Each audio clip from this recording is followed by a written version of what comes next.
काही बोर जे असतात, जसं आता सिटीमध्ये खूप ठिकाणी बोर घेतात आणि ते बोरचं पाणी जातं, असं होतं. तर एक्झॅक्टली ही जी प्रोसिजर आहे, तर ती काय असते? म्हणजे एखाद्या वेळेस खूप पाणी लागत असतं आणि अचानक काही दिवसानंतर ती बोर ड्राय होते. म्हणजे एक्झॅक्टली काय होतं? आता ह्याचे प्रमुख 2 कारण असू शकतात. हं, पहिलं कारण आहे, की एकच झरा आहे, हं, फ्रॅक्चर आहे तो. हं, बेड टाइपचा एक झरा असतो. हं, म्हणजे जो बेड असतो, तो फार मोठ्या प्रमाणात त्याची साईज असते. हं, मृदू मातीच्या हं. लेयरची 2 खडकांमध्ये सँडविच म्हणतात त्या करेक्ट. पद्धतीने. हां. तर त्याची साईज फार मोठी असते आणि हं. त्या पातळीत पाणी वाहतं त्या साईजमधून. बरं. हां. असा एक असतो आणि दुसरा फ्रॅक्चर असतो तो खडकाला पडलेली चीर, भेग.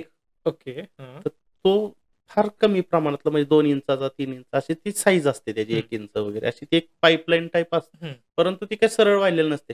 ज्या पद्धतीने भूकंपाचे झटके मिळतात, हां. त्या पद्धतीने त्या खडकाला तडा ओके. गेलेला असतो. त्या हां, तड्यातून ते पाणी वाहतं. हां.